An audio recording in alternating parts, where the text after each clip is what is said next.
This podcast is foreign language. I love you, Alex Rogan.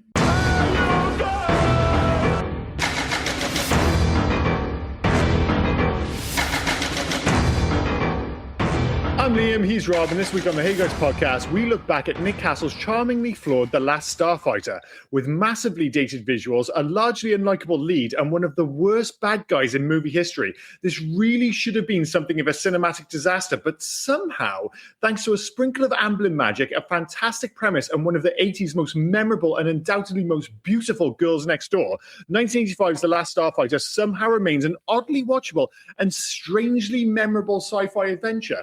Now, Rob, this isn't a film I have a huge attachment to. I watched it when I was younger, and I largely forgot about it until recently. I appreciate it's this kind of beloved cult classic. How do you feel about it? Well, as I'm wearing my Last Starfighter t-shirt currently. You're already ahead of me. That's more attachment than I have for this film. You own a t-shirt. I have nostalgic attachment to this film in regards to I've watched it a bunch of times. I have nostalgia with watching it with my old man, things like that. So thoroughly enjoyed it as a kid. Haven't watched it for a long, long time. I can see where the magic still is with this film. Like you said, the premise is great. Yeah. Unfortunately, the visuals do let it down a lot. And I appreciate 1984, but you want to say George Lucas did a lot in 19... Well, he used practical effects. It's a completely different beast. The CGI stuff is a bit ropey, minus the Death Blossom scene, which actually looks great. Surprisingly cool, right? Yeah. Surprisingly cool. And actually, it actually gets better as it goes, because the last sequence, and maybe it's because it's quite structured and there isn't too much action going on, when Alex comes back to Earth in the spaceship, it actually looks pretty cool. Yeah. But a lot of the stuff, as soon as they cut away to CG, you're just like, ooh, that is of the time. It felt like Lawnmower Man. Anytime you saw the Lawnmower Man going through cyberspace, it felt exactly like Last Starfighter. Well, that's the problem with this film. It's like the two obvious comparisons are Lawnmower Man and Tron. Now, this, just give it its dues. This is one of the earliest examples of CGI used in a movie, as part of live action. And why do I find this so galling in a way that I didn't find when I revisited Tron, or if I even went back and watched, say, The Lawnmower Man? And the ultimate difference is those films, the visuals are contained within their own unique universe. So when you watch Tron and you see the Tron visuals, sure, they're dated, but you're looking at the Tron universe. So even though, they don't match up with the real world, it doesn't matter because they're not the real world. And the same with Lawnmower Man. It's only when you're in the computer that you see those visuals. When the reason it jars so much is because you're watching a sequence and then suddenly it cuts to CG and they're selling you on the idea that that's the real world, and it just doesn't look very good. It's fine if you're on the grid in Tron, because I'm just like, well, that's just what the inside of a computer looked like in the early 80s. Whereas this, I'm just like, space doesn't look like that, or that car, which looked like a car a minute ago, now just looks like a block. But I will give it due for the practical CGI of the Gunstar. I think the Gunstar looked great. I think it really did. It's still one of the coolest ships of the era. I reckon. The Gunstar 100%. is a fantastic. And that is the thing. There's so many elements to this film. Like you said, it's a great idea. The ships look cool. The suits are, they're very late 70s, early 80s, but they are kind of iconic. It's just that the tech isn't quite there to glue it all together. And even then, if you remove the tech, as I mentioned in the intro, there are these weird inconsistencies. Alex is a problem. When I say Alex, I mean human Alex. Beta Alex, I don't know Alex is pretty good, isn't he? I don't know what the fuck happens to Lance Guest when he plays Beta Alex. Not only is he infinitely more likable, he's somehow more handsome. I don't know if they do his hair slightly different as Beta Alex, but he's more handsome, he's much nicer, and he puts in a great performance. And it's not Lance Guest's problem. His performance is the problem. It's the writing. So one of the issues you could, point squarely at this film is that it is a bit derivative of, you get it right from the opening credits where you're just like, oh, it just looks like Superman. The opening credits are just Superman. I don't think it's too much of the writing. The writing is a bit dated as well. No, specifically for his character. But I think as well that he's trying to portray, he is portraying two different entities. Yeah. The weight of not just his world now is on his shoulders. He's been thrust into this situation that is completely out of his purview. He would never have thought this would happen by playing a video game. And then on the other side, I don't know, a beta unit gets to get out of the house for a bit and just have some fun. And yeah, he's kind of playing two different versions of a fish out of water. Yeah. It's like they're two different versions of the same kind of, I guess, kind of struggle. But my issue with Alex, as in Alex Alpha, is that he's very much playing the reluctant hero, Luke Skywalker prototype, stereotype.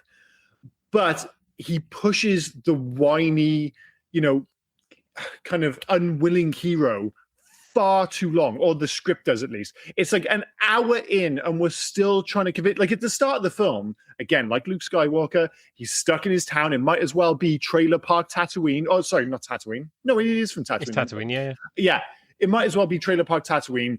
And it's the whole, I wish I could get away from here. He even tells his friends with his goofy little speech. And then he gets the opportunity. It's like, oh, you can be the savior of the universe. I'm not expecting to immediately go, yes, sir, no problem. So there's clearly a threat. But an hour in, and they're still going, come on, Alex, really? You're the last one. That it's literally just you. Can you stop being such a pussy for 2 minutes? I do get that, mind, but he saw a guy get executed on weird hologram TV. The super spy. In fairness, he gets murdered unpleasantly. Yeah. I was trying to figure out how he gets killed. Like brain melt? I guess it's brain melt. He sees Centauri die. Then he's told there's no more Starfighters. He's the last Starfighter, hence the title. Mm-hmm. And now he's got to go up against the whole armada. So I'm going to give him the benefit of the doubt. You can whine a little bit, dude. I'll give you that. You can whine a little bit. I'm not expecting him to be like, I'm banging into this immediately. I get his concerns with all the death going on. I just feel like the narrative was convinced. I was just like, we're still trying to convince him. We know, and the problem is, the film's called The Last Starfighter. We know he's going to come good. You don't have to keep going through this rigmarole, just kind of time and time and time again. The real problem with this film is Sir. Sir's theatrical villainy is fucking. I mean, he's loud, camp, and dramatic, but he's never actually threatening. He's given a film the lighter tone, the premise doesn't suggest such a light tone. But you've got this guy. He's basically a daddy's boy. You can't be a full villain when it looks like the barber's clippers died halfway through cutting your hair, and you've got a Lovecraftian scepter. Yeah, I don't know what they were. Are they Rylans? Is that what they're called? Rylans, yeah. Yeah, from Rylos, that's it. Yeah. Yeah, I mean, first and foremost, Xur and his alien allies, the Kodan, I think they're called. They are Armada. They're given such short shrift. I have no idea really why Xur is working with the Kodan, why he's so obsessed with the frontier, why everybody's so upset. I guess it's like an ongoing intergalactic war with the Rylan Empire, sure, but their motives are never properly explained. And he just, he's not threatening, he's not funny, he's kind of camp. It doesn't help at all that they give all the Rylans that same horrendous hairstyle. Even the female Rylans, they have the same bold cut with the big sides and the sideburn look. I'm just like, who the fuck greenlit that? They keep hinting as well as a bigger bad. Like the scepter really was copied to the Kodan Armada's actual admiral or general or emperor, whoever it is. There's a bigger bad coming down the line, which makes me think that they were hoping for it would take off and have a sequel. And do you know what the story is mad? It feels like Avengers, the Avengers story, where Thanos gives a scepter to Loki, sends him on his way. Loki fucks up, and then Thanos is like, "I'll do it myself." It feels like what the sequel would have been. Xur at his best, and I don't want to shit on Norman Snow for his performance as Xur, but needless to say, he's not fantastic. That character could have been a Loki, where you're just like, he's quite kind of Shakespearean, over the top, overly dramatic. But unlike Xur, Loki has that threat element to him as well. And, that desperation, which can work in film. It's like, he may not be the most evil or whatever. And Xur definitely has the desperation aspect, but it just doesn't come through attached to any threat. So instead, he just acts like a little queen. I never quite know why the Kodan are willing to work with him, or at least put up with so much of his bullshit. I know he's got like behind, the enemy lines kind of intel, I so suppose. he said he could get him through that weird security defense system, the frontier. Yeah. He's basically a whiny child. He's kicked his toys out of the pram. He's left daddy. He's gone to Lord Krill and the Kodan Armada, and he's like, "Oh, I can help you get back on my dad." And they're like, all right, we'll deal with this fucker until we can get through the frontier, and he's off. Yeah, and which is a potentially interesting narrative strand, but it just doesn't go anywhere. It's like all of a sudden the Kodan dies. Like, what are we supposed to do now? We die. I was just like, I guess they're kind of hinting at the idea that they're kind of maybe quite honourable. Like that took forever as well. When the too big a model ship crashed into the too small a model moon. It looked terrible. I mean, right, in a movie where you get some pretty dodgy effects, there's no excuse for the inconsistency in size between that ship and the moon. It's like 3/4 the size of the moon. Like, what the fuck to be fair as well, I mean, Robert Snow, who played Zer, I haven't seen many of his roles. I'm going to say he's not a very good actor. He's not the best. He's got the kind of snarling, but you can see based on the visuals why they might have cast him. But like you said, the haircut doesn't help. The silly scepter doesn't help. His performance, bless his heart, doesn't help. He is legitimately one of the worst bad guys ever. He just is. And the Kodan, they kind of looked the part. They could have been interesting, kind of like the Starfighter, Star League guys, but they get short shrift. Like, they don't get like any time to do anything. It's like before you get to know any of the Starfighter guys, they're all dead. It's like they look cool because it's all practical effects, the suits, the alien design. It all looks great, and they're all just dead. And instead, you're left with the one guy. What's his name? Gris? Is it Gris? Greg. Who? And, what came first, Enemy Mine or this? I know, right? Who based their weird reptilian? Who stole it? I mean, this was first, right? But so why would anyone ever steal Grig's design? I love the fact that they try and sell you on the idea that the old women at the trailer park at the end are all like really into Grig. Enemy Mine was 85. It was the next year, yeah. So they've stolen it from this, bizarrely. Why would you? And even his performance, he has that kind of weird, breathy laugh. And I'm just like, are they going for comedy? I don't know what they were quite going for. But then we are talking about a film with Robert Preston as Centauri as well, which, again, could work. I'm not sure if it fits in this film. It's quite a bizarre performance. I mean, they wrote the role for Robert Preston. It was his last theatrical role, and I think he's quite good in this as Centauri. Yeah. I'm not sure if it works with the rest of the film, but that is the thing. There's a lot of ideas going on in this film. And the majority don't really gel together. No, the problem is as well, it feels like there was either a little bit too much left on the cutting room floor, or it just wasn't written in the first place, because there's no introduction about who Centauri is or what he's done. You get the little briefs of it where he's like developed the video game. It was meant to go to Las Vegas. Somehow it's ended up there. The video game is what they use. That's a cool idea. It's like the Earth version of the test they use across the frontier to find these. And he's a bit of a kind of, but he's a bit of a chancer. Man. He is a con man. That's the whole thing. Yeah. And I thought he did really well. I thought like Robert Preston as Centauri was a really good idea. What I didn't like was the ending thing. I don't know why they had to do. He rocks up as a blank face with red eyes, does a little mix with his face, and goes, "Oh, it's me." He does the whole handkerchief trick when he puts his face on. I don't know. Well, and the other one, completely undersold what happened before. His death is seen as like a key moment in the film, and then he just plays it off like, "Oh, it was fine the whole time." Well, he didn't know he was going to die, and they were hoping for a sequel. And you're going to have to bring one of your best characters back in. The other one that got real short shrift in this film was fucking Catherine Mary Stewart as Maggie Gordon. She's so lovely. God, she was lovely. She's so pretty. She's so goddamn pretty. She was in, she had a big night in 84. She was in this, and she was in Night of the Comet, which a film we'll probably cover on this podcast because it's not one I've seen. I've heard so many people talk about Night of the Comet, and I've never actually seen it myself. Is that like a zombie thing? Yeah, it's like an end of the world zombie thing where it's all girls and stuff. But she is so likable, and she is so goddamn pretty. And she is like you can see why people thought of her as like the ultimate girl next door. I mean, this film, one of the reasons this film ultimately works is basically wish fulfillment. It's like, oh, you're a fucking nerd who plays video games. And because you play video games, you get called up to save the universe. But not only that, but the hottest girl in the trailer park is absolutely in love with you, despite the fact that you're a nerd. And I mean, if you can find yourself a girl who looks at you when you play video games the way that Catherine Mary Stewart looks as Lance Guest, you keep her forever.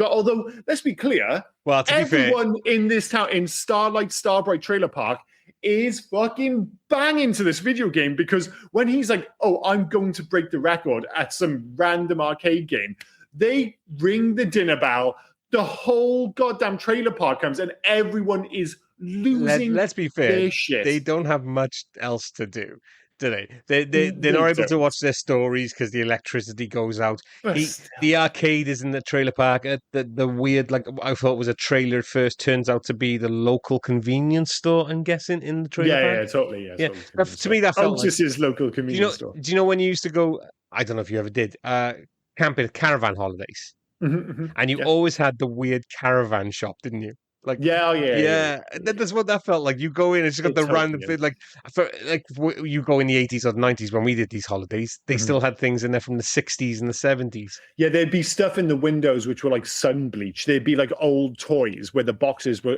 like turned yellow and still stuff. selling like gollywogs and things like that on holiday. You're thinking, wow. Shit. But and like you said, I like the fact that it's in a trailer park. She is like fantastic in this film, and I really don't know how she wasn't in more movies. I mean, I guess her biggest film outside of those two, she was in a movie we've covered on this podcast. She was in Weekend at Bernie's. Yes. But other than that, I'm just like, where did she go? Because she is, like I said, so likable, so pretty, probably the best thing in this movie. She is still acting today. Yeah, she's still great, by the way. Yeah, she is bit parts in like TV shows and things like that. So, yeah. But everyone else in the film, you're just like, oh, well, did they go on to bigger and better things? Not really. You can kind of get it. The cast doesn't exactly blow your socks off. Do you know who was in this film? Who's that? Will Wheaton. Really? Yeah. Will Wheaton had the speaking part that was cut. Mm-hmm. So you see him in two scenes. There's a scene where he's playing basketball with Lewis. I believe it's basketball. I got it in fact. The younger brother, Lewis, yeah. Yeah, the younger brother. And the second scene is at the end when, I was going to say Lance then, when Alex comes back. Yeah. And he lands and everything, and he's just come to take his missus away. You can barely see him, but Will Wheaton is constantly behind Lewis in a red T-shirt with a blue jacket on. Okay. Yeah, it's I didn't notice that. So, and in fairness to Lewis, I did like Lewis. And Lewis, I thought his relationship with Alex perfectly summed up what it was like to have an older and younger brother. Because basically, it's like Lewis can see that there is a fake Alex. He's clearly from space. There's all this weird stuff going on. And all he has to do is keep his mouth shut is, I will tell Mum about your Playboy selection, which seems ridiculous. But I'm like, I think that would work. If you were like, when you're like 10, 11 years old, if you had a Playboy, and I think anything could happen. And you'd be like, if your older brother was like, oh, I'll tell Mum about your Playboy, you're like, I can't tell her about the aliens then. I'm just going to have to keep my mouth shut. I've got to keep my mouth shut. And I thought that was quite sweet, the relationship, especially again with Beta Alex, who had, again, a very sweet relationship with Mags as well, but maybe doesn't get enough screen time because we keep spending it with fucking Alex, Alex Alpha, who's a bit of a drip. I don't know, his relationship with Mags wasn't that sweet. He kept saying, get your fucking tongue out of my ear. All right, if I've got to tongue your ear, I'll do it. Then he's listening to some guy. I thought it was quite sweet. Try and get into his missus's pants. He's copying her. And I love her at the end. Like there's an innocence to that. But I love his breaking point then, where he's like, fine, fuck it. I'm not Alex. I'm a robot. I've had enough of trying to keep you happy. Bitches be crazy. I've had enough. Well, that's the thing. I think the reason it works is because he's not interested in her. It's like he doesn't want to he's not interested in anything. Like he's realized he's there when Centauri says there as well. Don't worry if they come down hunting you. They'll just hunt for Beta. You'll be fine in space. Yeah. I'm going to be in a lot of trouble. But like I said, it's like, I mean, I had my concerns early doors of this film. So you have those opening credits that are visually cool, but, derivative Superman stuff. Yeah. And then I'm not sure if you noticed it is like, I couldn't tell you another example, but I've seen it in other movies and it's definitely a trope. Otis comes out to feed his dog. This shouldn't have annoyed me so much, but it does as something of a clean freak. It's a Rob take. It might be a Rob take. I'm just going to get off my chest. He scoops dog food off a plate with a fork into a dog bowl. I'm just like, what the fuck are we doing here, guys? Like it's like me going out and feeding my cats by like, all right, taking the cat food out of the tin, putting it on my fucking dinner plate, using my human fork, and then scooping it into his bowl. What the hell is going on here? And it's not the first movie I've seen this happen. It's just they have to make a scene of it. I was just like, how about you just take it directly from the packet and put it in the bowl like a goddamn human? Who the hell would you ever? You've got a dog. Would you ever do that? No, I take it straight out of the packet. And put it Of course you would, because you're not an absolute psycho. But I have had to mark a fork down because my wife loves to mash the food with a fork, and I don't like the idea of getting the wrong fork and eating my dinner with it because it freaks me out. Oh, you've got to have a dog fork. So I have a dog fork. That's a different thing. You've got to mash it up. Right, fairness, but you like the really. Oh no, you don't go from one serving plate to another. It's weird. No, especially a human plate. It's just. Oh, that was clearly a Rob take, by the way. It was. It really was. It really was. I mean, I did love the film tapping into the arcade to hero fantasy, though. It is I want to say one of the purest 80s fantasies, but it's one of the purest fantasies. The idea of being good at something that is so mundane leads you to saving the world. Being good at a video game actually means something to him. You know, he is then the Last Starfighter. And I know they've tried to recreate it's kind of like if you combined... what was the fucking documentary about the guy chasing the Donkey Kong record? Yeah, I know the one you're about. Yeah. Well, there's a document, and you just like, but the second half of the film is he gets dragged into the Super Mario Galaxy movie. It would be amazing. I still think that this is probably one of the best ones of that premise. King of Kong. They've tried King of Kong, yeah. They've tried it so many times before. I mean, you want to talk about that one, Pixels. You know, they've tried it before being good at video games. This is a lot better than Pixels. Seth Rogen and Evan Peters have tried so long to do The Last Starfighter, but the writer won't let it go. The creator won't let it go. Which is a crime. We'll get to that in remakes. Yeah, but they wrote... Crime, yeah. So they've done their own version. I don't know if you've ever seen it. It's a TV show called Future Man. Oh, yeah, I know the one. Yeah, I've not and it's basically the same thing. He's so good at a video game that people come back from forward in time. They come back in time to find this hero because he's the guy that could save them, because the game he was playing was actually based on real events. I mean, like you said, even something like Galaxy Quest isn't a million miles from that. They just mistake the TV show for like potential heroes and stuff. The fact is, it's a cool premise. And make no mistake, the name does a lot of the heavy lifting. It's a great title. You can see why people are like, oh, well, you could make something really similar to this. I'm like, yeah, but I want to call it The Last Starfighter. That's such a dope name. And when you see it, and again, I think that's my greatest disappointment with this film, is that it never lives up to its potential. Like, you see the title, The Last Starfighter, and like, I'm looking at your t-shirt, it's got the iconography on there, it looks awesome. You see the poster with Alex standing on there, or even...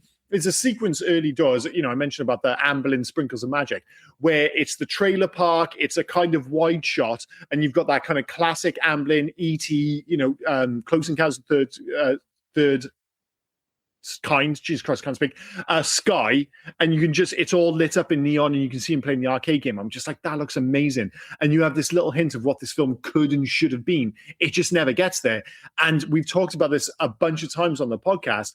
Don't remake fucking awesome films. Remake films where it's a great idea and it doesn't quite get there. Everyone still loves the idea of this film and the concept, but the film is far from perfect, and no one's. I wouldn't say. I don't care if anyone came away and be like, "Oh, you can't remake Last Starfighter." Yes, you can. You absolutely can. I wouldn't say. I mean, I would agree with you. It's like, I wouldn't say it's far from perfect. I don't know what I'm trying to say here, because you've kind of twisted me in those words. I enjoyed this film. It does have its problems, but I wouldn't say it's a 1 or 2 star film. Spoilers for when we get there. I think it's a bit of a higher rated one. It does have its issues. Like, one of the biggest issues is Maggie's underwritten role as well. I think she's so supportive. She's so good, but she's sidelined. It's such a missed opportunity for emotional depth for her. She should have had more to do than just, because she's bigging him up every chance she gets. She is like wide-eyed and puppy ride or die girlfriend. She is all over him, and basically, and she knew what was happening. You keep doing these dreams. You go to these colleges. You do whatever you do. But then I'll go with you. But then I won't go with you because I'm scared to leave the trailer park because of my nan. Yeah. Then I will go with you. So it's. I think she had a lot more to offer that she. Oh yeah, and like you said, she gives such a great performance. I think I just want her on screen a bit more. It would have been great if she. You think of something similar like Flash Gordon, where they go, and she could have been like the fish out of water as well. You know, I guess maybe it's too much if they both go up in space. But that's one of the other things with this movie. At least she acts kind of realistically to the situation where she's like, I'm pretty scared to go up there, because for the most part, and this isn't exclusive to this film, this is across the board in 80s films, is how people just fail to react in a major way to unbelievable things happening to them. It's like, I always think back to Teen Wolf. Bizarre. It seems like a bizarre example, but stick with me. It's like they're playing a basketball game, and the guy becomes a werewolf. Yeah. One of the guys turns into a werewolf. Everyone briefly stands there shocked. The werewolf jogs down the court, fucking stuffs it, dunks, and everyone's just like, all right, let's fucking go to town. This is a game. And they just play like nothing's happened. Not just their team, the other team's just like, oh man, this could be tough now. We were leading by 20, but now they have a very athletic fucking werewolf playing for them. Next day, no press or anything. Everyone just gets on with it. Like, it's just it's like, well, that was kind of weird, but we'll just get on with school and everything else.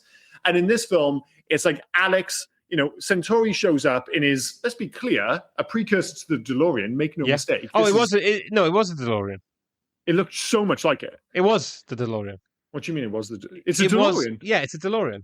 Oh, I didn't know it was a DeLorean. I'm sure in fact, I mean, it was a DeLorean. It looks like a DeLorean to the point where I was just like, oh, that was obviously influenced by Back to the Future. I was like, no, this came out before. The star car that he drives is based on a DeLorean that was 1 year later turned into the Back to the Future car. Well, I mean, it's hard not to imagine that somebody, you know, like Robert Zemeckis has not watched this film and gone like, that car looks pretty cool, only they kind of fucked it. We could just have, I don't know, a DeLorean without the additional trimmings where he's tried to make it look like a Winnebago or whatever.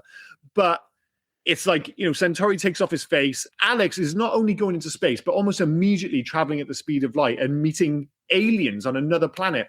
And he is just totally nonplussed. I agree with you. Totally nonplussed. I agree with you what you said about 15 minutes ago about it might be a bit much about a bit Flash Gordon if Maggie goes to space as well. But what I think should have happened was, okay, she doesn't go the first time, but he's gone up twice. He's come home. He's gone up again when he realizes there's a shape-shifting alien trying to kill him in his trailer park. So he's gone up again. That second time, he could have gone with Maggie. And then they've already attacked the Rylos base, so they're not going to do it again at this moment. So she's safe now. She's doing something, I don't know, maybe some engineering skills came out and she was able to solve a problem for the daisy cutter or whatever it was we called it. What was that thing we called? Death Blossom. Sorry, the Death Blossom, yeah. That's okay. What I do want to say, though, while I'm speaking, I think the true villain is the Frontier's recruitment strategy. You know, so if we're talking about the Frontier, if your entire defense grid relies on a single teenager beating a high score, I think you deserve whatever the Kodan Armada does to you. Well, like, I don't get the scale of it.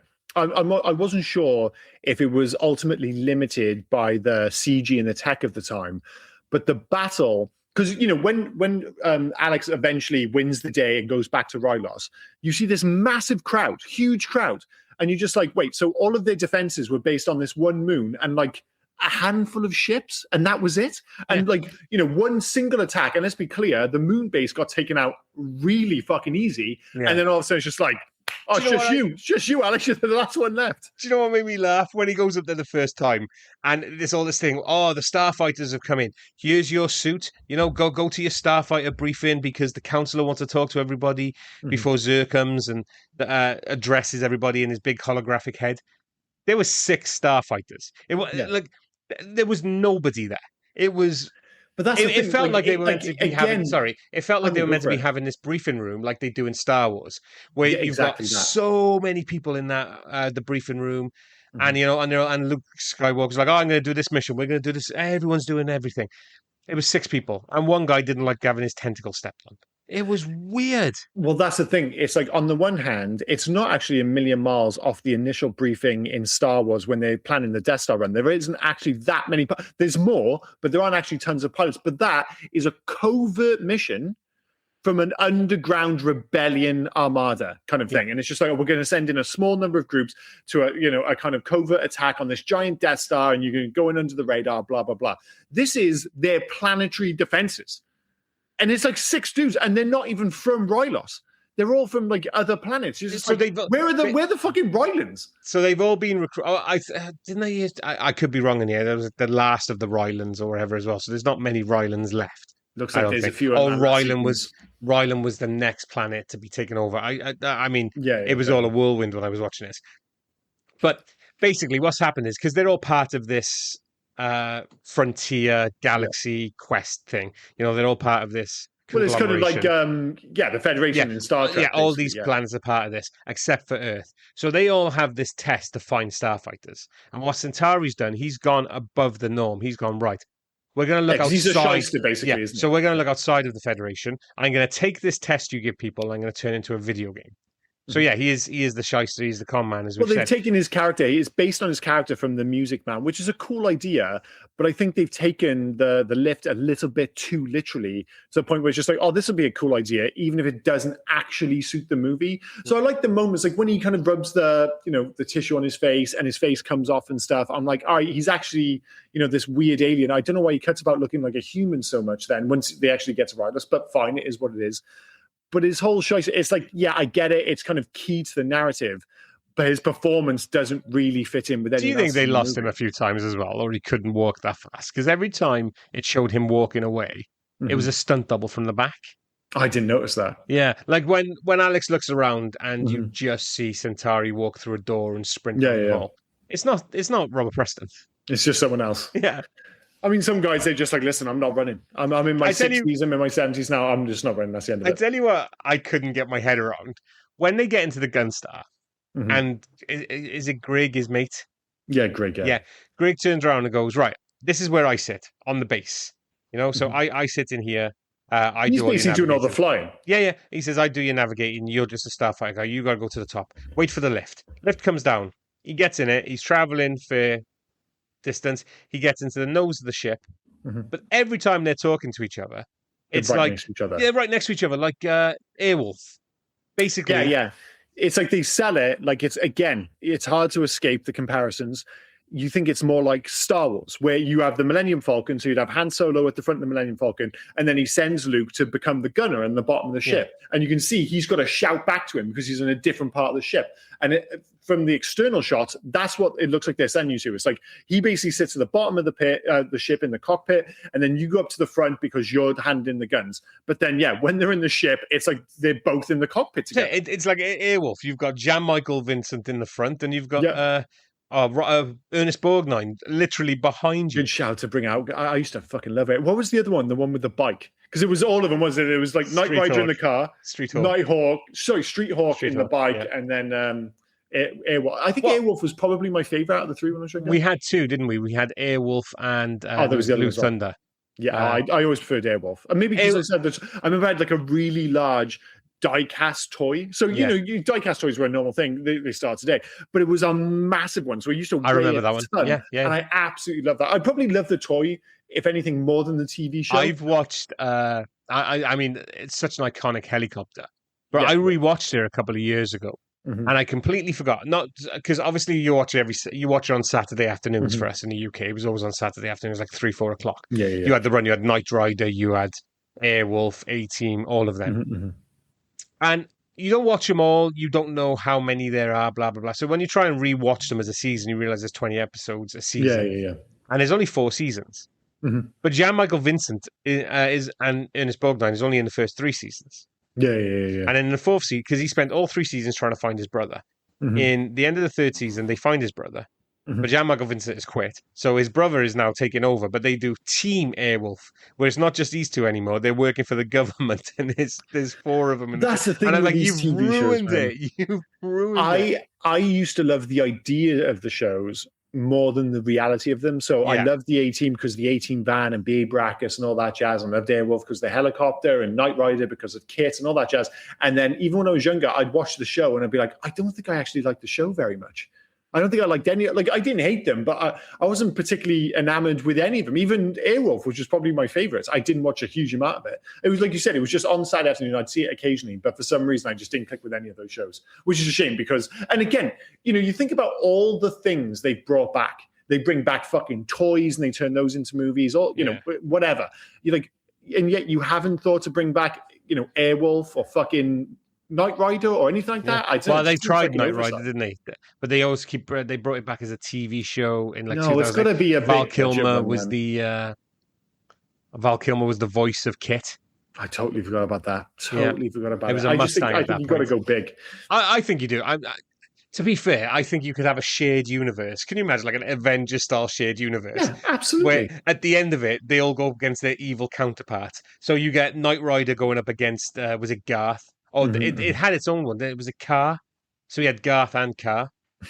Great names. Great Yeah. names. Oh no, sorry. Garth was evil Michael Knight, wasn't he? And then he drove Car, Kar. But there's also a big ass van, a big ass lorry called Goliath. I remember too much of this shit now. You had Street Hawk. Yeah, I mean, you just good memory on these things. You had Street Hawk, and I don't think he had an evil bike, but he did have there was like a four-wheel car that was a bit technological advanced, driven by Christopher Lloyd. Well, you've got to have if the I remember vehicles. rightly. And now There was also a guy that turned into a car, wasn't it? Was it Automan? Oh, yeah, Christopher Lloyd. Yeah, he was in quite a famous sequence, wasn't he, when he went off the side of a cliff? That was a cliff, yeah. And it was Automan. Do you remember Automan? No, not at all. He turned into a car. Oh, of course. Well, I was thinking, I was like, why hasn't this happened? The answer is probably actually they did try it once with the A-Team. Yeah. They went big on that, didn't they? With like Liam Neeson and Rampage Jackson and huge budget. Was it McG who directed that? MCG? Oh no, it wasn't McG. Was it? Or was it Lewis Terrier? No, it wouldn't have been Lewis Terrier. Anyway, you can look that up. I will look that up, and I will also say before you say anything, I enjoyed that A-Team, the 2010 one. Fine. It's fine. It was ultimately disappointing because it was Joe Carnahan. Oh, is that who directed it? Yeah, Joe Carnahan. Yeah. Well, I've got that completely wrong. But with the similar to this actually, the A-Team movie, I was like, when I saw the cast and the scale and the budget involved, I was like, this could be amazing, and it was just fine. And obviously, it just didn't do well enough at the box office. But coming back to this film, speaking of rubbish, the Zandazan assassins. Absolute ass in this film. They show up, they can take over humans, but then immediately just turn into ugly ass aliens at the first sign of trouble. There's no reason as an assassin he can't just fucking smoke Alex, but he hides on the roof instead. It's like, how about you just stay in your human form, go greet him, and just shoot him in the chest and bounce? He couldn't, because how lucky was it that the only entrance apparently to that trailer park, the Last Starfighter machine, which could make your disguise if you're an alien. Oh, of course. Yeah, I mean, any other way, it's so unlucky for him to walk through the only entrance that could remove his disguise. And just by chance that the machine had an anti-Zandazan assassin mechanism. This Centauri, man, he's thinking of everything. He really has. Yeah. But yeah, those sequences don't really work, sadly. But yeah, I mean, like you said, once he does finally accept that he is indeed a starfighter, the last starfighter, again, we're going to reference Star Wars. The sequence on the asteroid is very Empire Strikes Back. It just is. It actually looks okay, the CG in those sequences, maybe because it's quite dark. But once you finally get going, you're like, all right, this is it. Like the ship's really cool. Like I said, the suits are a little bit Buck Rogers, but they're memorable. And then you have that final showdown with Xur, and it just you suddenly remember you don't care about the aliens, you don't really know what they're going on about. All of a sudden you realize the scale is tiny, and then the movie just kind of ends. Yeah, and then instead of them, everybody trying to convince Alex to go to space and become a starfighter, we spent the last 10 minutes trying to convince Mags to go to fucking space. I'm like, oh, we're back in this ship again. Doesn't have his cathartic moment as well, because he doesn't have that meeting with Xur, except for the blue holographic head. Yeah, he's got nothing to do with Xur. He doesn't know him from Larry. Xur ends up just escaping on the escape pod. Yeah. Death Blossom takes out everything. They shoot the fucking... Which he doesn't do shit about. As soon as they mention the Death Blossom, you're just like, well, obviously he's going to press that button. You're just like, well, yeah, that did the fucking trick. Why'd you need this kid? For all intents and purposes, he could have just shot the exhaust port and brought that machine down. And then you said that the Commander Krill is like, oh, we'll just die. We'll just die. Yeah. It was the lamest, like, oh, what are we going to do? I guess we die now. I mean, that's not far from exactly what he says in the film. It's just like, I guess we're going to die. And that's the end of it. And like you said, there's no catharsis at the end. And one of the biggest issues, as much as we criticize Xur as being lame, is that he has zero relationship with Alex. He's not even really aware. He's like, oh, there's another starfighter. Well, we're going to have to destroy him. Doesn't know anything about him. And really, the Kodans don't know anything about him. As far as they're concerned, he's just another Rylan starfighter. So there's no, like, maybe that's why they kept going back to the well with the whole trying to convince Alex to become the last starfighter, because there's actually no narrative tension anywhere else in the film. because they couldn't figure out a way to get him involved with Zer or with the Codans. So they're just like, oh, we've got to have a bit of drama here. Should we have Alex moan about being a starfighter again? It's just like, well, I don't know what else we're going to do. We haven't got the processing power to do a more impressive battle, so we'll just fanny around with this. But to your point earlier, they could have sidestepped that a lot by taking Mags and Alex's relationship into space. But then I guess you'd miss out on some of the stuff with Beta Alex, who's I didn't trip up. I didn't trip up on trying to get him to be a starfighter as much as you did. It seems to have really affected you. Oh, dude, really there was a moment after the sequence in the asteroid when he started moaning about it again. Like, oh, maybe it's not for me. I'm just like, oh my God, are we fucking doing this again? It's like, you just destroyed all the ships. I do understand, because even to the point, Greg was acting like you. And he's like, oh, okay, let me tell you this whole story because I know you're going to change your mind. All right, let's go to Earth and you can live a life until they attack He's at a titsful. It's like, oh, yeah, let's go to Earth and let's just stop pissing around. You're here now. You're the last starfighter. How about we just get the fuck on with things? He played his own wife as well, which was quite funny in the picture. Like, Greg played his own wife. How many people get that opportunity to play their own wife in a movie? The other thing that was stupid was when they were talking, and he goes, oh, I live there with my 20 million kids. You know, we live underground. And he went, oh, we don't. We live above ground. Caves above ground. The dude is in a starfighter. Okay, he's in it. I'm pretty sure, like, he is in a technologically advanced situation. Where everybody lives above ground. I am pretty sure he understands what a house is. He knew what Earth was. Mm-hmm. You know, he knows where a video game is. I'm pretty sure that whole sequence where he's just, oh, it's a cave above ground. And it's also, I live in a mobile home. It's a cave that moves. What the fuck are you doing? Explaining it like he's a complete turnip. I'm like, dude, he fights with the Rylan kind of, Starfleet. Like you say, he's in a starship with you. He's fully aware what's going on, and you're talking to him like he's a pleb. But then Alex is kind of a dick. It's like I said earlier in the movie, when it's such an 80s trope, when the guy shows up in his red pickup truck with everyone sitting in the back. We're going to the beach, bro. And he's like, I don't want to go to the beach. I'm going to go be something. To be honest, I'm still not sure quite what Alex's role is in the trailer park, by the way. Does he work for Otis? Is he a handyman? We don't know. No, it's not for Otis. His mum's the manager. Like the trailer park, their house has signs saying manager. I actually missed that. My apologies. She is the manager or caretaker of the park. But she also has another job. She also has a job at a diner. See, that's what confused me. I thought she just worked at a diner, which is basically quintessential. She is the caretaker, but skirts all her duties to Alex. Yeah. So he has to do all that. Okay, that makes a lot more sense. And that's why he's trying to get a loan. And I'm pretty sure she was like, oh, I hope he doesn't get this loan.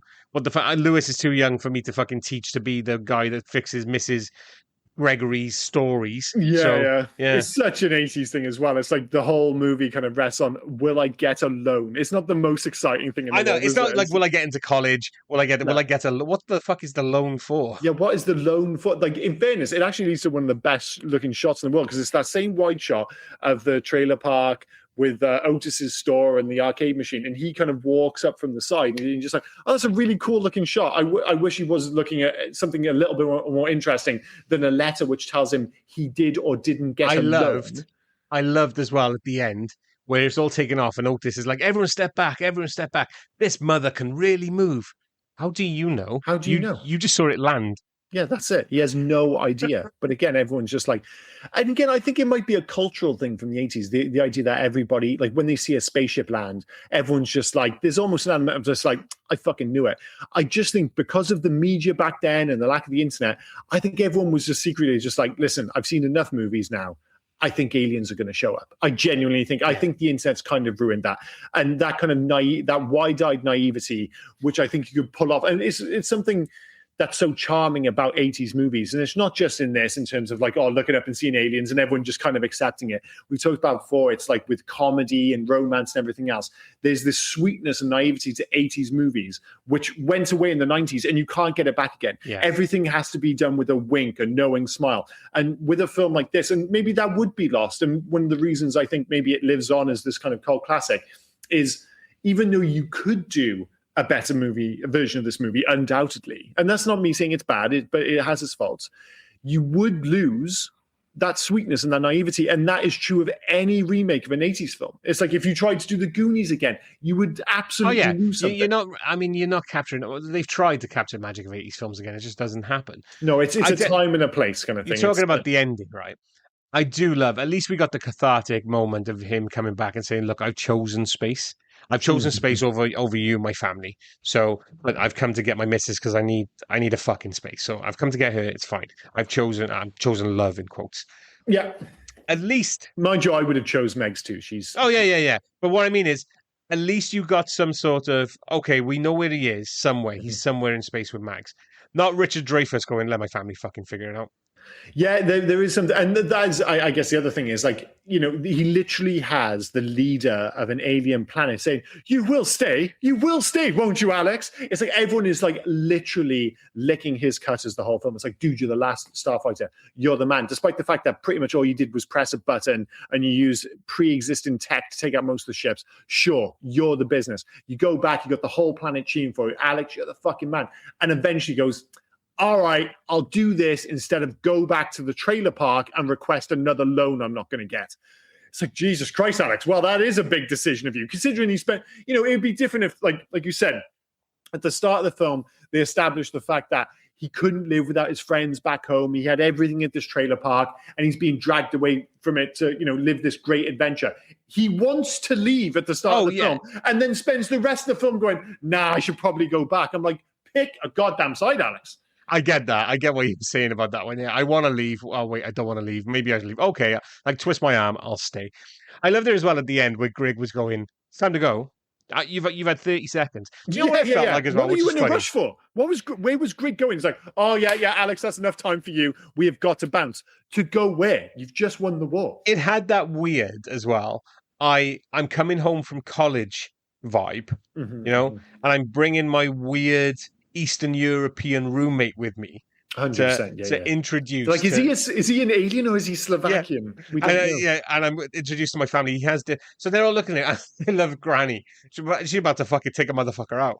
She's like, whenever she goes, she's carrying a shotgun with her. Like, fuck me, that guy's different. Shoot. Yeah, the grandmas, the older ladies, they're the real characters in this film, because you've either got the one grandma who's just ready to shoot him on sight, or the other two who are clearly down to have sex with Greg, which is quite bizarre because he looks like a worm. Oh, they're down to clown. They are absolutely down to clown. But yeah, like I said, you know, this one of the things we've mentioned in previous podcasts in the past is fashion in films as well. So beyond the fact that this has some fantastic, like, elite 80s hair, especially Catherine Mary Stewart as Maggie, she has wonderfully kind of feathery hair. But there's this period in the very early 80s, I think it's like 82 through 84, where the fashion is actually kind of timeless. Like, when we think of the 80s, we think of shoulder pads and neon and all this other stuff. But if you go back to films around, again, that time, 82 through 84, they wear fitted jeans, and quite often they're wearing T-shirts with just kind of open, like, plaid T-shirt, like, shirts over the top. And you're just like, you could literally walk off that set directly down the street in front of me, and you wouldn't bat an eyelid. And they're often Nike trainers were massive then, so they're all just wearing like Nike high tops or something. And you're just like, other than the hair, the fashion is oddly timeless, but it's in this small window in the 80s. It could have done without the truck driver's double denim and cowboy hat, mind. Because it doesn't look like he's in a ranch. He's nowhere near Texas. What the Where fuck they is he live, doing? California. Well, they do say that. So it's in California, but it is rural, supposedly. So yeah, but rural enough to be wearing cowboy boots, double denim. To be honest, mate, if I moved to America and I lived anywhere near a cow, I'd buy a cowboy hat almost immediately. So I don't want to be overly judgmental. No, and I love the pickup truck as well. But the double denim. I love I love a pickup truck. Feel free to wear a cowboy hat. I get it, but do you really need to rock the Canadian tuxedo? No, it's probably one step too far. I feel like you could. It's kind of like the full kit wanker rules in football. You can wear the football shirt and the socks. You can wear the shorts and the socks, but you can't wear the shirts, the shorts, and the socks. You like, even if you're playing football. So if you're playing fives and say I just happen to have the whole Liverpool kit, for instance. You cannot wear the whole kit. You just look like a wanker. That doesn't mean the individual elements are a problem. Like I said, you could wear the socks with the T-shirt. You could wear the shorts with the socks. But as soon as you wear all three, immediate balance status. And I think that's what he's suffering from. I mean, a grown man wearing a football shirt just at home feels wanker. Yeah, absolutely unforgivable, right? That doesn't really work for a completely audio-based podcast, but I am currently wearing a Welsh international football shirt. It's not so much currently. Just to be clear, I'm not wearing the shorts and the socks. That's the important thing. Anytime we do this, one of us is wearing some sort of sports top. Yeah, there's always sports ops going on. Anything else before we move on to Rob's take? We already had Liam's take earlier, so no, I can give you a Rob take. I got nothing else to add. Yeah, because I was going to mention how upset I was with Centauri coming back, but you mentioned that earlier, where he just shows up at the end with his alien face. It's like, oh guys, I'm back. I'm like, well, that was fucking lame. But anyway, let's move on. So I only have one Rob take, but it really, I was furious with it. As much as I was with Alex moaning all the time. Oh, well, it was part of Alex again. It was his fucking visor on his Buck Rogers helmet, right? So he's in the Gunstar. He's talking to Greg. They're having battles. Yep. His visor is is up. Yeah. Okay? He's doing all these battles. His visor is up. The visor that I'm pretty sure has the heads-up display kind of thing going on. It's up. You know? Then when he's coming down the lift to pick Maggie up at the end, it's down. Why the fuck is your visor down now? Yeah, if it was just down, if it was down when he was fighting and then down when he's coming down the kind of the lift thing, you could almost allow it for like, a bit of dramatic effect. But the fact that he doesn't use it during battles does make it slightly annoying. So yeah, I think that's I get that. That is super annoying. But what did you think? Sorry, because I know I mentioned it a few times. What did you actually think of their suits, the Starfleet? I like not Starfleet, the Starfighter suits. It was they're a little too. Like I said, it's Battlestar Galactica. Exactly. It's Face. So I always remember Face from A-Team. He was in Battlestar. I think his name was. Well, funnily enough, the same color. What was his name in Battlestar Galactica? Oh, I cannot remember. I didn't watch it often enough. I only watched the remake. Fuck! I'm gonna have to find out now because that's gonna. Wasn't Bucky? Was it? It was something like that. I don't think it was Bucky. Bucky's one of the major characters because I know. That kind of came over into the TV show in the early 2000s as well. It felt exactly like those... Totally Battlestar. Like you said, to me, it actually felt... It didn't feel early 80s or mid 80s. It actually felt like kind of mid to late 70s. And it might have just been the color scheme. Like, I'm not sure if it's the same in America, but there was a period in the... Starbuck. Benedict played Lieutenant Starbuck. And they used to call him Bucky, yeah? I don't know if they called him Bucky. I didn't really watch the old one. Maybe I'm making that up. But there must be a reason why I had Bucky in my head. But anyway... Like there was a period in the late 70s, early 80s where everything was kind of orangey brown, and it has that kind of vibe. Sorry, buddy. What's the matter? We're talking about my dog, aren't we, Bucky? So he's come to answer. Oh, well, there we go. Maybe that's the answer. But yeah, sorry for people listening. My dog's name is Bucky, and I've just called him 3 times. Yeah. Yeah, even though, I wasn't born until, the early 80s, obviously a lot of the stuff we had in the house was still hanging around from like the late 70s. Yeah. And everything just had that weird browny kind of look to it. And that's what the suit had. So even in a film from 84, it still looked old within those kind of... It was they had a hood that was connected to their flight suit, and then they put the helmet on top, and then they just kept the visor on top of the fucking helmet. Put it down. Have your battle. Very upsetting. In terms of favorite scene, for me, as ridiculous as it is, I actually think it's Alex breaking the Starfighter record at the Starbreak trailer park with like Otis and Mags and everyone going bonkers. Again, it leads, that whole wish fulfillment thing. I still think it's kind of silly that everyone's so into it. But I love the arcade cabinet itself. The way they shoot it, I think, like I said, it's the closest they come to that kind of true Amblin magic. But I'm going to go with the Alex breaking the record. Fair. I've already mentioned it, but it's a Death Blossom. It's like that moment where it becomes pure 80s sci-fi joy. You get the ship spinning, spiraling, corkscrewing, firing in every direction. It's like someone strapped fireworks to a blender. I think it's chaotic, ridiculous, but it's completely glorious. It's that exact kind of over-the-top payoff that the film is building us towards. They mentioned that I'm sorry, I'm going to say it again. It's Chekhov's Death Blossom. No, 100% is Chekhov's Death Blossom. The other thing as well, what it reminded me of, one of my favorite things from the 80s, is the old Afterburner 2 arcade cabinet, the one they used to spin round. So there were two different, I think there were actually 3 different versions. There was the stand-up one, there was the standard sit-down one, and then there was the one they used to spin all the way round. Yeah. And I was like, that's what it reminded me of, which was one of just the coolest things in the world. You can still see it. If you check it out online, the full Afterburner arcade cabinet was thing of absolute beauty. But Sega used to specialize in that. Remember, like it was like the super hang-on when you'd actually sit on the bike. I didn't actually think the game was that good, but the arcade cabinet. The other one I always remember. What's the one that felt like Lethal Weapon? Oh, Chase HQ.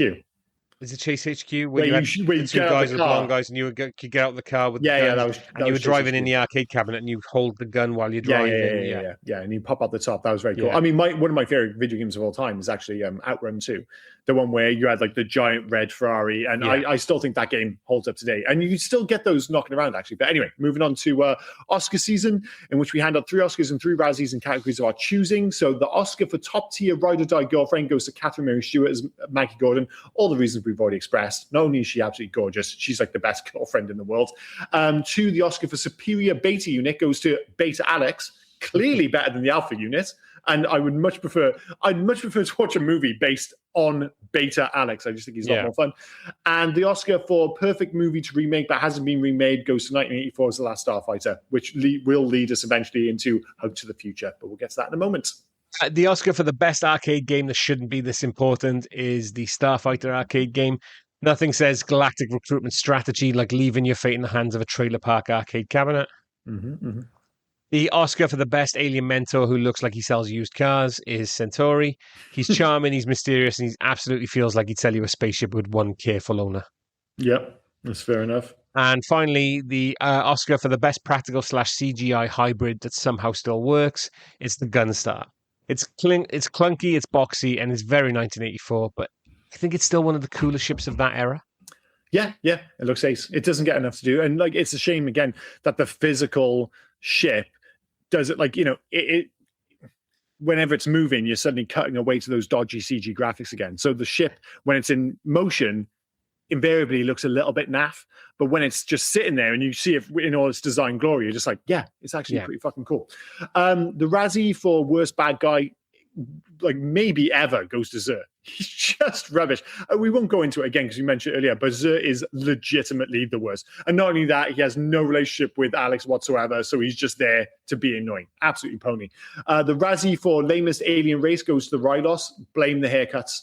The haircuts and the dodgy, like giving the women sideburns as well. It's like, what the fuck? You can make all the dudes, like, do you find it interesting that no other movie has ever made like the female alien race bald again? And not just bald. I feel, no, you do get the bald sometimes, and I think bald would be fine. Giving them the old man, what do you even call it? It was the Friar, wasn't it? The Friar Tuck, yeah. Absolutely unforgivable. And the Razzie for leading man complaining for the entire movie goes to Lance Guest. I won't go bang. It sounds like I'm becoming the new Alex Guest as Alex Rogan. Did I mix up his names then? You did then, yeah. Alex Guest. Alex Rogan. I don't know. Alex Guest or Lance Rogan. Pick your poison. Pick your poison, yeah. So, him moaning. The Razzie for the worst villain who thinks he's scarier than he is Zur. He monologues like he's auditioning for a school play and waves his scepter like he's stirring soup. It's just terrible. The Razzie for the worst security system goes to the Frontier. I mean, a single teenager beating an arcade game should not be your last line of defense. No, really shouldn't. Yeah, they're pretty bad. I don't think these Rylos. I think Rylos are the alien equivalent of a panda. They're kind of adorable, but they're utterly useless and should be allowed to die. Do you know what they are? They're the alien race from Galaxy Quest. Yeah, no, that's exactly what they are. That's perfect. Yeah. I don't know what race they are. I can't remember what race they were, but it's the exact same. Like the Last Starfighter video game could be the historic records. Yeah. You know? They're just fanning about. We're just like, will anybody save us? So, oh, for God's sake, guys. And finally, the Razzie for the worst, we'll just leave him here. Decision is the Beta unit, because nothing says blend in like malfunction in public and terrifying the neighbors. Yeah, well, and that was the other thing we didn't mention. There are a few moments in this movie with genuinely disturbing practical effects. Yeah. So we mentioned when the super spy, wherever it is, he's getting his brain melted. You're like, suddenly, whoa, what film is that from? When Beta Alex first shows up, he's not in his full form yet. And thank God Maggie doesn't pull off the covers. He briefly pulls off the cover, and he's got some kind of like weird half-face thing going on. It's like something out of a horror film. It's funny, though. Because they're saying that he touched Alex's hand to get his DNA to become It's Alex. Very Starman. It's very Starman. But he had hair in that car. I know he was in shadow, but he had hair. But then when you see him under the thing, he's got he kind of looked like Alex already, and then he becomes some kind of weird alien baby thing. But yeah, there's that sequence, and there's even one where one of the Kodan die at the end of the film, and he pulls off his mask, and his eyes are kind of sticking out, and you're just like, Jesus Christ, this again, just random moments in the film which feel like they've come from a completely different universe. Quite bizarre. Any alternative titles for this film? I hope not, because The Last Starfighter, as we've already mentioned, is one of the great titles of it. There's a couple of lasts. I'm not surprised. Argentina, The Last Space Warrior. Not as good. I mean, they're not going to be as good. Brazil, The Last Star Warrior. Mm. Finland, The Last Great Adventurer. No. France, Starfighter. That's fine. Germany, Starfight. No, it's a bit boring. Hungary, The Last Saiyan. The Last Saiyan? Yeah. Okay, that doesn't make sense. It's like when he goes Super Saiyan, isn't it? Yeah, I was just going to say, what's the Dragon Ball Z reference? I don't know. Italy, Star Games. Yeah. Yeah, games. Gotta go down a few now. It's a war, Italy. It's intergalactic war. Spain, Starfighter, The Adventure Begins. That's okay. West Germany had two. They had the theatrical release and the video release. Oh, So the video release was Starfight, The Last Chance of the Universe. nice. But the theatrical release was Starfight, Winner Over 1,000 Suns. Yeah, overly dramatic and not representative of the film at all. That's it. That's it. Yeah. All right, fair enough. Any facts for this film? Yep, so according to screenwriter Jonathan R. Butel, the idea for this movie came about because he wandered into a video arcade and saw a young boy playing a video game. At that time, he was reading the book about King Arthur, the Once and Future King by T.H. White. He wondered what would happen if a video game were a metaphorical sword in a stone, and a boy racked up an incredible score which would cause a ripple effect across the universe. During the movie, when Centauri gets into trouble for using the game to recruit starfighters, it's referred to as the Excalibur test. Excalibur was, of course, King Arthur's sword. Mm-hmm. Yeah, see, great idea. Just don't quite land it. A great number of the scenes with the beta unit was shot after main filming was complete because the test audience liked the comic relief of the beta unit scenes. And director Nick Castle decided they added more originality to the boy goes to outer space story. This is why many of the beta unit scenes, Lance Guest is wearing a wig. He had cut his hair by the time those new scenes were shot. There we go. I was like, why does his hair look... Not only does it look different, that wig looks really good. It really suits him. I thought his hair just looked better when he was... I was like, are they just trying to differentiate him? But that obviously explains it. The translator given to Alex Rogan on Rylos is the circuit board of a digital watch. Nice. Just basic as fuck. Yeah. Jonathan R. Butel was working as a cab driver when he wrote the first draft of the script. Well, that makes a success story. Soon after Alex Rogan meets Greg for the first time, we see Greg adjusting a device with rotating red beams. This prop is a mainstay of engineering sets, most notably seen in Airplane 2, the sequel. I love the crossover. I love just when you get like props and stuff and they just like crossover between movies, or when you find out Batman was wearing like Reebok pumps or some shit. Yeah. One of Vernon Washington's Otis's final acting roles before his death on June 7th, 1988. Mm-hmm. And wasn't it, we mentioned that, it was Centauri's last theatrical. He had a couple of made-for-TV movies but it was his last theatrical release, because he died not long after. Yeah. We've tiptoed around this, but Hoax of the Future, remake, sequel, letter. Sorry, I had a few more. Oh, sorry, my apologies. Okay. Atari produced games for its 5,200 Super System and 400 and 800 series home computers as a tie-in with this movie, but they never went past the prototype phase. Copies have survived. The game was nothing like the arcade machine Alex Rogan played in the movie. The technology did not exist at the time to produce real-time 3D polygonal. How am I saying that word? Polygonal graphics on a home machine. You wouldn't believe I was 43, would you?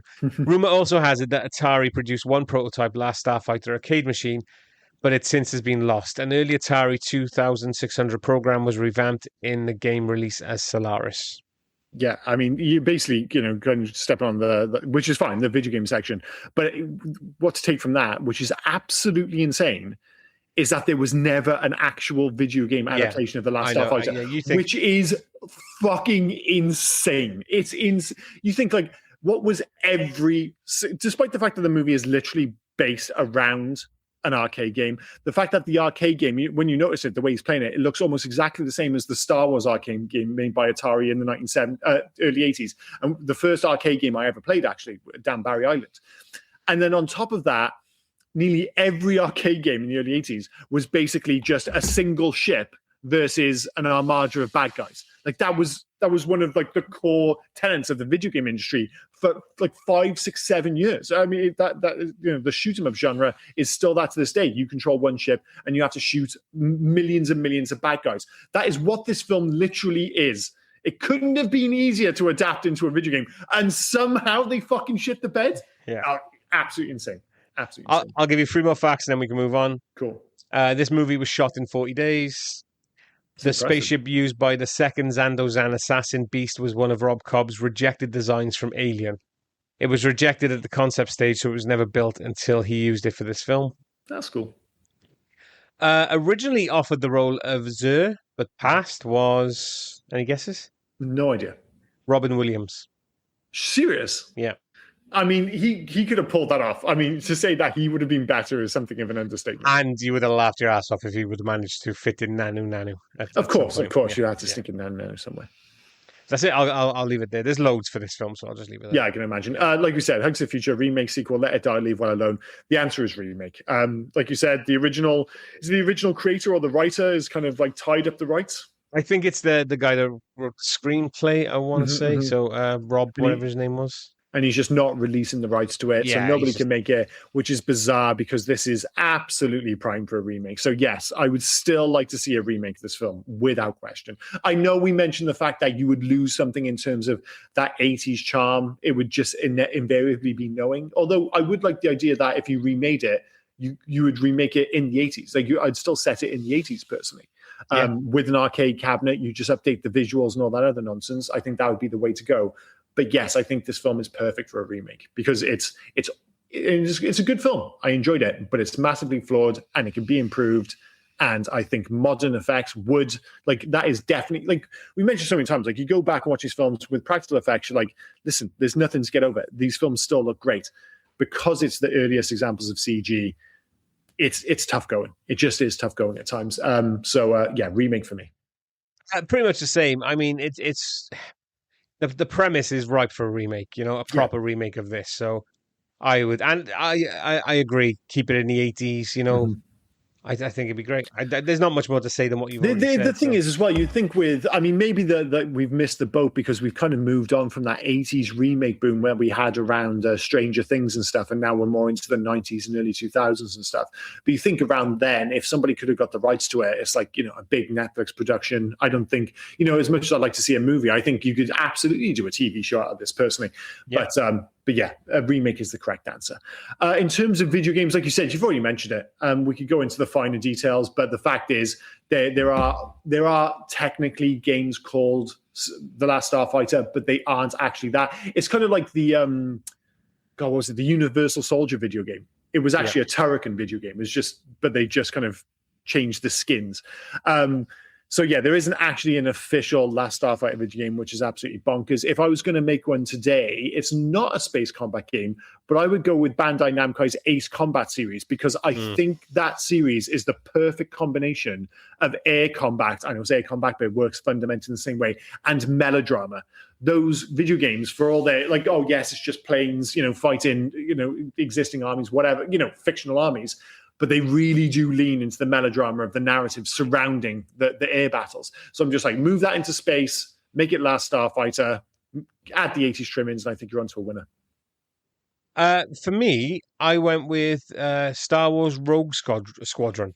Oh, the 1998, the old N64 one. See, I would go with the. I'm completely on board. I just love the GameCube version in particular because I had that as a launch title. I never played the GameCube version. Dude, that game still looks impressive somehow. The GameCube was, it was a solid console. I mean, it kind of nails the same fantasy of the Last Starfighter is built on. Fast-paced space combat, tight dogfights, and that thrill of being the one pilot who could turn the tide. I think it captures that arcade to hero feeling perfectly. So again, it's just a great game. Like you said, I'm basically it's just more technically impressive version from the N64 one, but the N64 one's fantastic as well. So yeah, great job. But unsurprising that you're using a Star Wars game considering the similarities. Yeah. In terms of IMDb, in which we pick a random 10-star and 1-star review. Sorry to cut you off, buddy. Have we done Make a Change? Have we done Make a Change? No, we haven't. We haven't. Good spot. Sorry, I think I got all confused by the whole video game thing talking about it before. I just jumped ahead. Is Mick Alex Last Lane? Just tone down the complaining. That's my answer, unsurprisingly. Maggie, a real arc. Spends most of the film reacting to Alex's adventures rather than participating in them. I'm not saying make her the co-pilot. I'm just saying give her something more to do. Yeah, like I said, I think we're like bang on with the fact that he goes to space twice.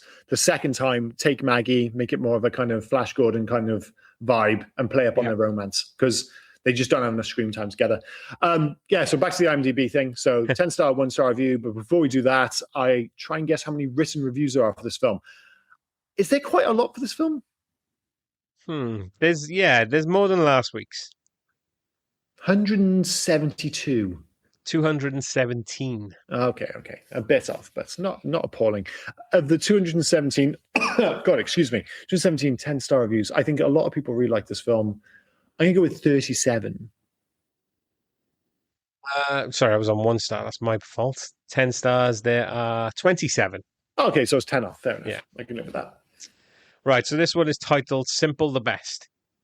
Simple the Best. Great start. Yeah. Great start. As so often the case with these 10-star and 1-star reviews. I would give this movie an 11 if I could. Even now, after 30 years, I still laugh at the early scenes. Subtle jokes and intricate character interplay while crying multiple times as love and commitment continually overcome fear and hesitancy in the final half hour.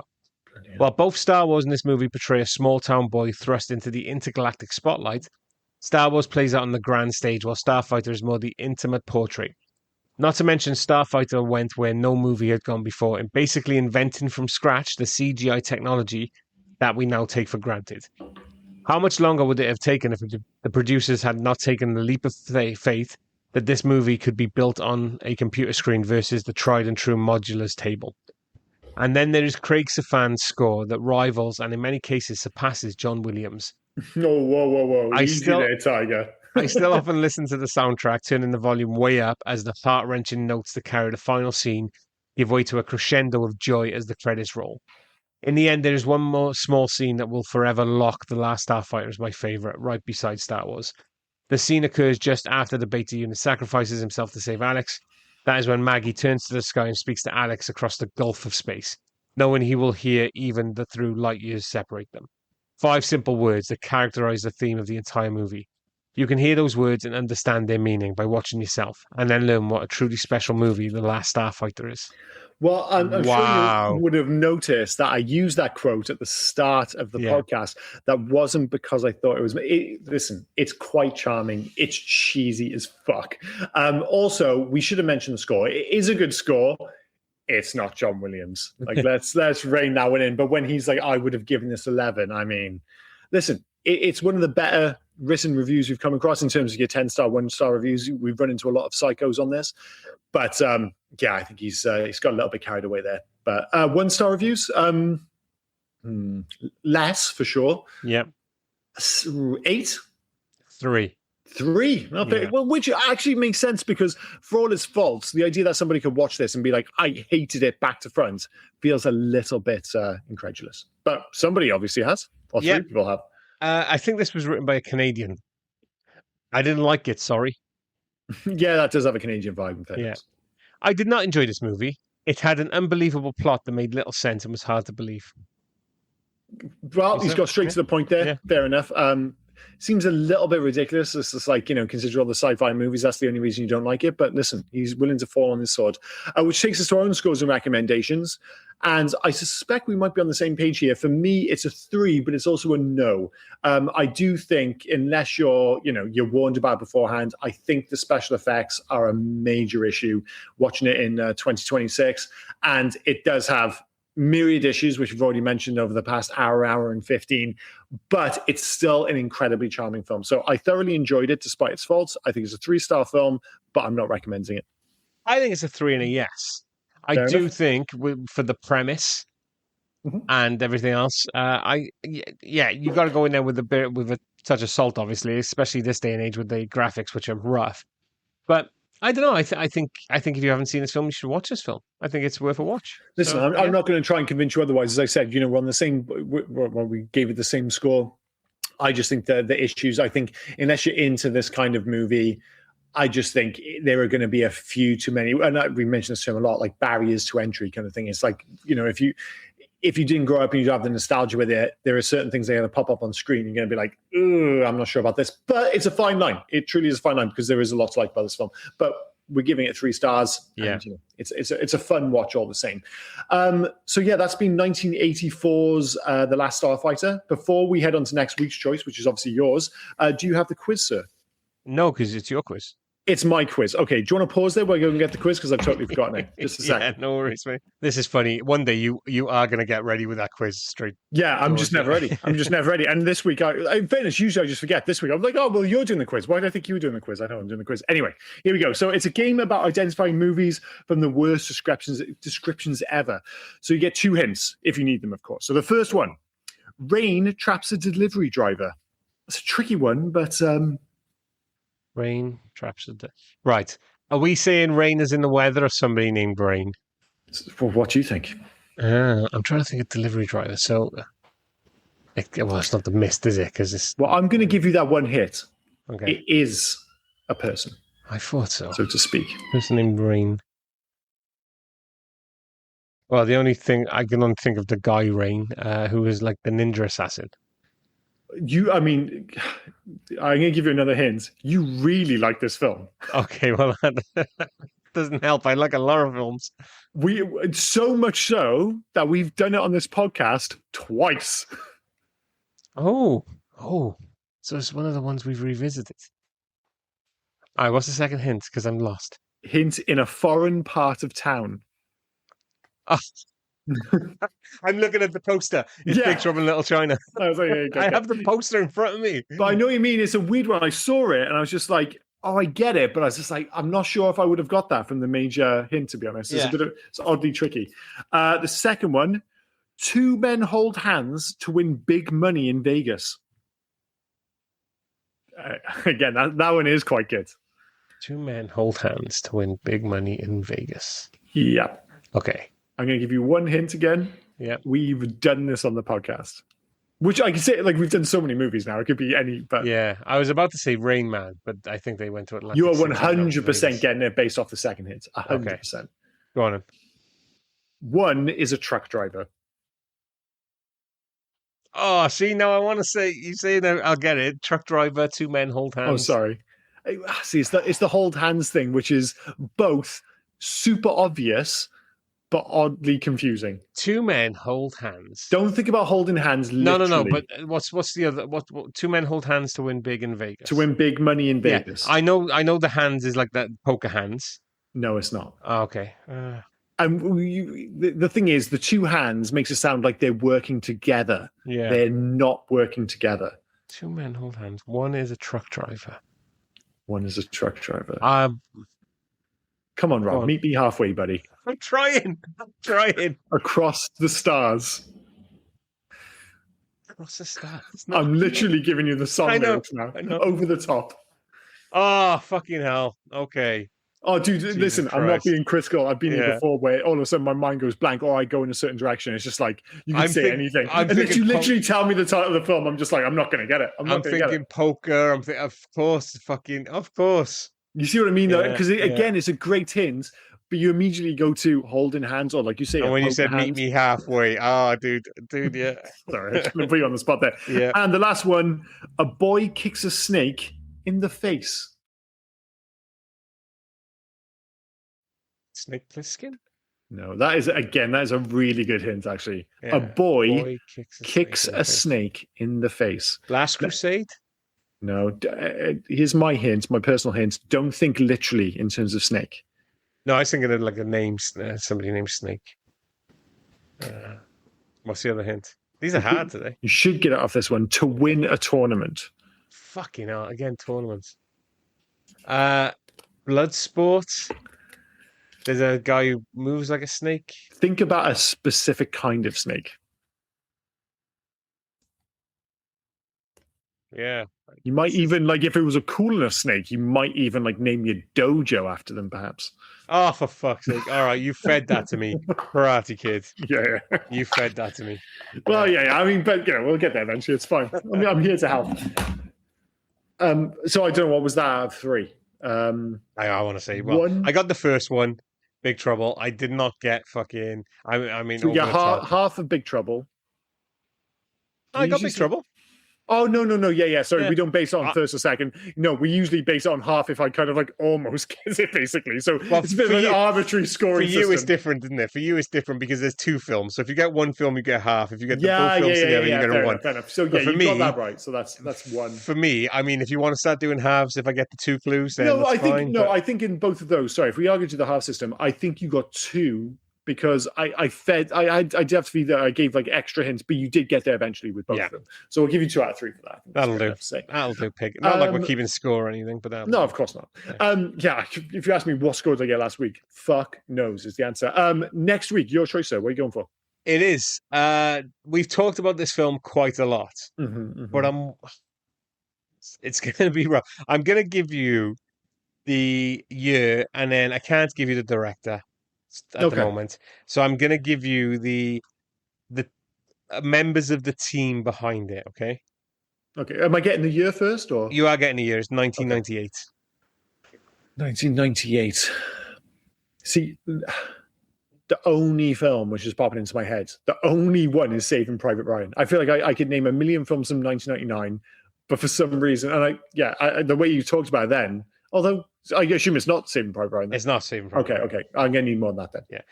Yeah. Part of the team is Mark Boone Jr.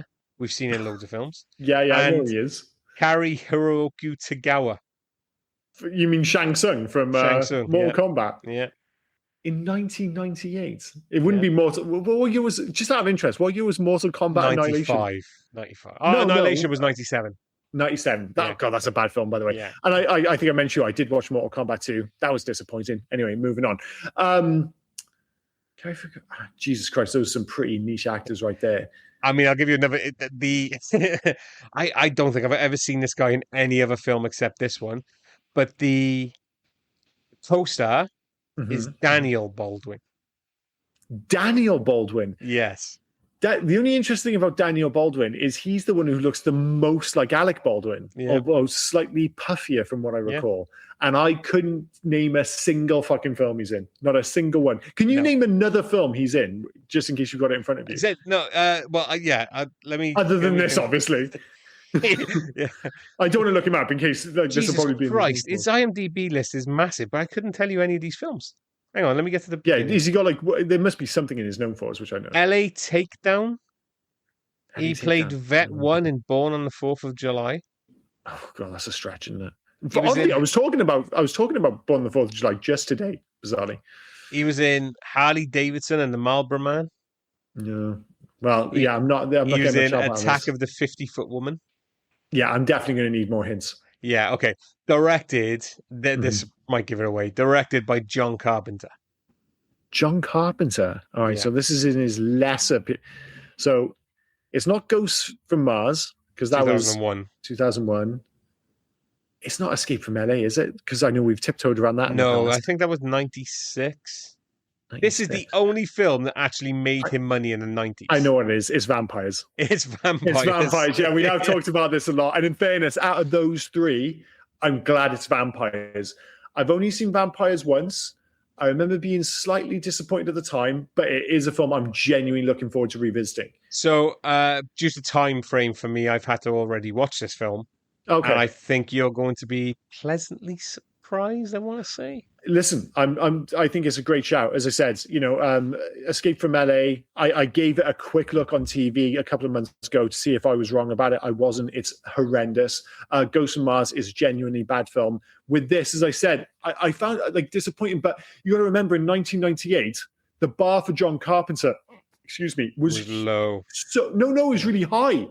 Like, because other than Escape from LA, you're thinking, well, everything else has been gold up until like 95. No, he had no hits in the 90s. Oh yeah, but they were good films though. Like, okay.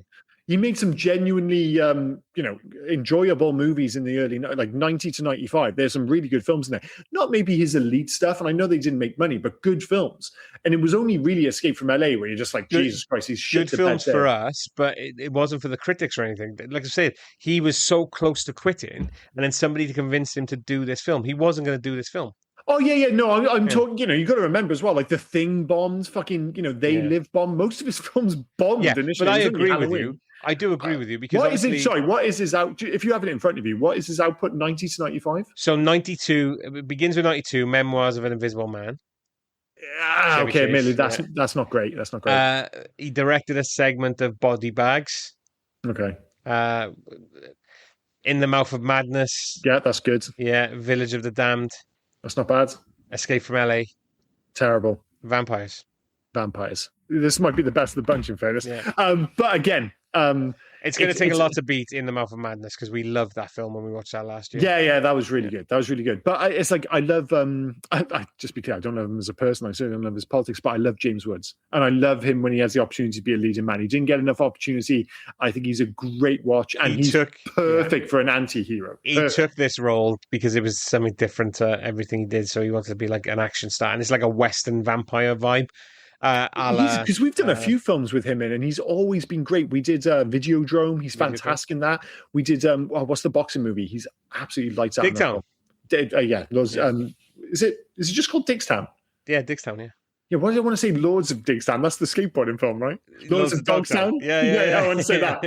But yeah, everything I see him in, I always really like him. But and he, from what I recall, like he's got a really cool look in this, like with the leather jacket and everything. He looks pretty badass. But it's a good choice, though. I think it'll be interesting. Tell you one thing I completely missed when watching this film previously. I've only ever seen it like 2 or 3 times, 2 times before. This is probably the 3rd time. Yeah, I've only seen it once. Never linked it before. Watched it again this time, and the woman in this is Laura Palmer. Oh, of course it is. Of course it is. Again, another actress who just didn't get enough roles. I mean, she's so good in Twin Peaks, and obviously she came back for Twin Peaks: The Return. She's great in that as well. But you think of like, leading roles for her. Yeah, leading roles, because again, she's constantly acting, but she's doing TV bit parts. Yeah. Whereas in this, from what I recall, like she's like she's not the lead, obviously, but she's one of the major characters. I mean, yeah, she's. Is she like 3rd build, maybe? She's 3rd build. Her character could be a bit pointless, but she's in pretty much every scene. So yeah. Yeah, she's always good whenever I see her in anything. And to be honest, I do obviously, like so many people, associate her specifically with Laura Palmer. Yeah. But yeah, I'm actually really looking forward to this. So that's a great shout. Do we have to pay for this, or is it? Yeah, unfortunately, the good thing is you can rent it on Amazon, but you can rent it as 4K or UHD, which that's great. I will say looks fucking great. That's awesome. Yeah, a lot of these films, if you get like a bad cut or you're watching it on DVD, it can be a little bit rough. But a lot of these, you mentioned it before, a lot of these 4K restorations have been genuinely transformative, especially from films from the 80s, 90s, and stuff like that. So very glad to hear that. It looks awesome. Yeah. He's always, I think it's fair to say he's always had an eye, John Carpenter. But yeah, I think that's a great shout, and I'm thoroughly looking forward to rewatching it. So yes, thank you for listening in on this week's Hey Guys podcast and 1984's The Last Starfighter. Please do join us next week for 1998. It's not just vampires, it's specifically John Carpenter's vampires, right? No. Ooh. So I'm looking at the poster and it just says vampires. So I always thought it was literally, because it's usually John Carpenter's this or John Carpenter's that, but this is just vampires. I thought it was literally titled John Carpenter's Vampires, because I don't think he wrote it. But I think it's sold as like, if you go into IMDb, or let me have a look. Yeah, going on to IMDb, it just says vampires. Does it really? Yeah, that's what I'm looking at now. On the poster as well. I always thought of it as being John Carpenter's Vampires. So if you look at the trailer, because the trailer just popped up, if you look at the trailer, it comes up saying John Carpenter's Vampires. So, I mean, either one would be right. It's weird, because if I look here and you see the YouTube videos, it's like some of them say vampires, and then other ones say John Carpenter's. Listen, we'll solve this next week when we get around to alternative names. Do you know who the villain is? Oh, from what's his name? It's Terry Silver from Karate Kid. It's Thomas Ian Griffiths, who I know as Crackerjack. 1994, he did a film called Crackerjack, where Christopher Plummer was Hans Gruber, and he was John McClane. Wasn't he in Time Cop 2? Am I making that up? The Berlin Decision. He was the Berlin Decision. He was the guy Bruce Lee. No. Oh yeah, Bruce Lee. Yeah, Jason Lee. Yeah, Jason Lee played Bruce Lee from the. But he was the bad guy who wanted to go back in time and kill Hitler. Fantastic. Yeah. Fantastic. Yeah, everyone just associates him, obviously, for good reason, with Silver, and we're going to have to cover Karate Kid 3 at some point. That film is fucking batshit insane. Oh, yeah. but everyone associates him with that, and even more so now because of Cobra Kai and all that jazz. No, But for me, he'll always be Crackerjack. he had like a moment in the early 90s. He was in quite a few movies, like not like massive movies, but he had a moment, needless to say. Oh, he did But, a couple. I always remember he did one with Sutherland's dad, Donald Kiefer Sutherland. Sutherland. Donald Sutherland. Yeah, he did one with Donald Sutherland called Did he do a Hollow film Point. Did he do a film like, I want to say like Extraction or something like that? Early 90s? Something a lot. I know that sounds so generic, but a lot of those films in the early 90s. He was the secret agent in Triple X. You know, the guy with the he was the one who had the James Bond suit on, but then they all realized, oh, he's not going to well, out of interest, spoiler alert, is he good in this? He's all right. He's all right. He's all right. He doesn't get much to do. Thomas Ian Griffin. Sorry, I can't help myself. I just want to look up his known for Karate Kid Part 3, Triple X, yeah, Hollow Point. Actor. All right, I just want to see if I'm making up this film from like the early 90s. What did you call it? It was like, I had Extraction in my head, but it's probably not that. Let me have a look. Kill Free. Oh, no, I knew it began with an E. Excessive Force. That was the film I remember him from. Just before, 2 years before the infamous Crackerjack. Crackerjack. Unbelievable. I might have to pick Crackerjack. I'm pretty sure Crackerjack's for free on IMDb. Not on IMDb. On Amazon. What do you think Crackerjack has on, in terms of its score on IMDb? Is that of interest? 6. Well, I can't find it now. I fucked this, haven't I? I mean, you asked me. You asked me a question and then just didn't give me the answer. I mean, did you say 6? Yeah. Yeah, I'm going with 6. Yeah, I've somehow fucked this completely. I got it. It's 4.6.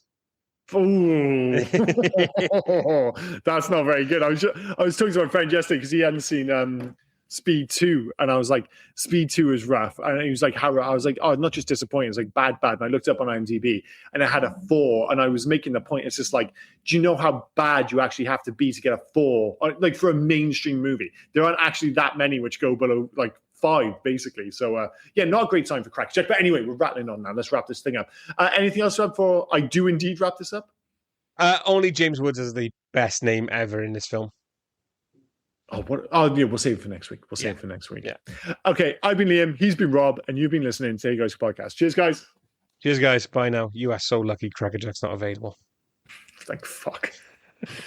Oh, and before I forget, where can folk reach us if they were so inclined to?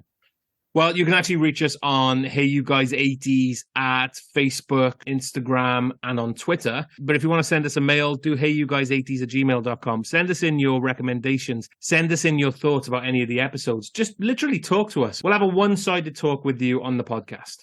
Yeah. We're nice folk. Get in touch. But no, cheers, guys. Bye-bye. Cheers, guys. Bye now.